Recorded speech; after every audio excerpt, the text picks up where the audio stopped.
À l'heure du Bitcoin et de toutes les monnaies virtuelles, il y a des gens qui préfèrent le retour aux bonnes vieilles valeurs sûres, l'or, l'argent, les métaux précieux. Et comme on est au 21e siècle, l'entreprise que l'on reçoit maintenant vous permet de ne pas seulement les garder dans un coffre, mais aussi de pouvoir payer avec. Et oui, regardez.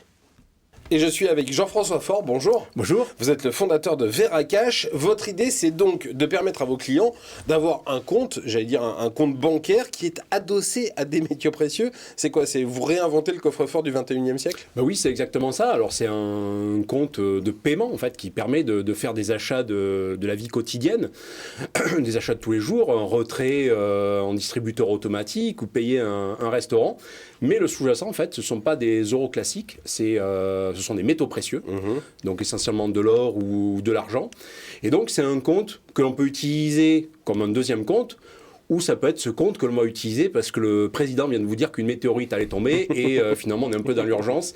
Et qu'est-ce qui va continuer de fonctionner? Globalement, les métaux précieux, dont l'or, et typiquement un compte tel que celui de Veracash. Mais donc, la base, c'est quand même qu'il faut que j'ai de l'or ou que j'achète de l'or ou de l'argent pour vous le confier et ensuite je peux le dépenser petit à petit, c'est ça l'idée? Oui, alors la première étape, c'est ça, c'est effectivement, vous allez acheter ces fameux métaux précieux, donc de l'or ou de l'argent, que nous, on va stocker pour vous.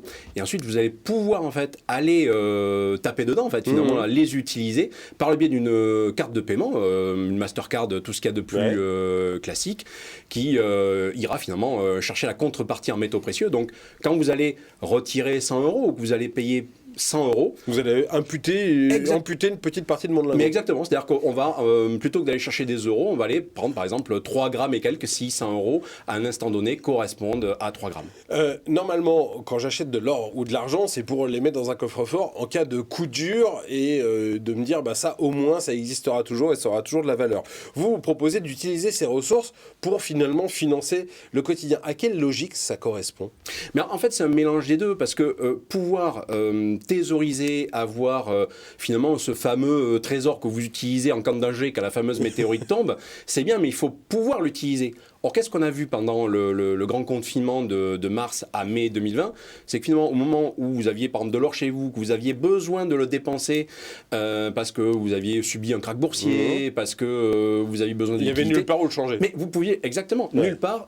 Les banques étaient plus ou moins fermées, en tout état de cause, les coffres étaient fermés, et les boutiques de rachat d'or étaient fermées aussi. Avec un instrument de paiement comme notre carte ou le compte, qui est une forme d'équivalent d'un PayPal, mais dans le monde de l'or, qui vous permet d'envoyer de la valeur à un tiers, qui vous permet en fait de gérer votre compte, à ce moment-là, cet or transforme peut-être un outil de thésaurisation à un outil d'usage du quotidien, mais c'est vous qui le décidez. Vous voyez, vous ne subissez pas les événements, vous devenez l'acteur de l'usage de cet outil de thésaurisation. Comment vous faites pour calculer la valeur de ce que je dépense? Avec ma carte, je vais dépenser des euros. Et vous allez prélever de l'or. Or, le cours de l'or, il change tous les jours. Alors, c'est moins volatile que des bitcoins, mais quand même, comment vous faites, vous Oui, alors effectivement, déjà, c'est moins volatile que les bitcoins. C'est plutôt volatile comme une monnaie classique, comme par exemple la livre sterling. Mais après, on est adossé à un marché qui est international. C'est-à-dire que le cours de l'or, il est en continu toute la semaine, sauf le week-end, mais en tout cas 24 heures sur 24.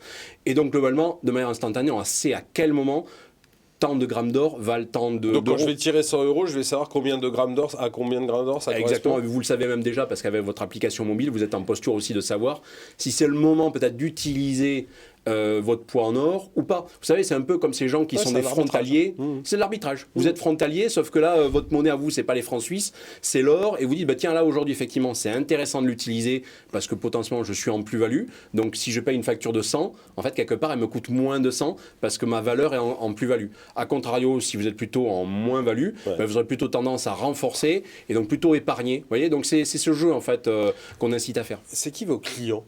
Ils ont quel profil, nos clients? Nos clients, en fait, c'est vous et moi, c'est monsieur tout le monde, c'est potentiellement quelqu'un qui a plus de 18 ans, qui a aussi une conscience un petit peu particulière du monde dans lequel on est, qui sait que nos monnaies, aujourd'hui, peuvent être des monnaies qui sont des fois agressées par, par le contexte.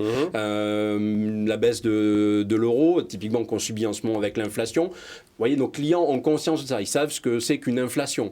Ils savent ce que c'est. Ce sont des gens qui sont déjà un peu aguerris à l'économie. Un peu aguerris à l'économie, pas nécessairement aguerris à l'or, mais en tout cas, effectivement, ils ont des connaissances des leviers économiques, et c'est des gens qui sont justement dans une logique d'assumer et de préserver leur liberté. C'est-à-dire qu'ils ne veulent pas se sentir piégés parce qu'à un instant donné, une seule et même monnaie unique qu'on apprécie tous, typiquement l'euro, pourrait être un piège pour eux. Et ben voilà, ça s'appelle Veracash, Jean-François Faure. Merci beaucoup d'être venu aujourd'hui sur le plateau de Demain Entreprendre. Demain Entreprendre, c'est terminé pour aujourd'hui, mais j'aurai le plaisir de vous retrouver très bientôt sur le plateau de Demain TV. D'ici là, je vous souhaite une très bonne soirée. Salut.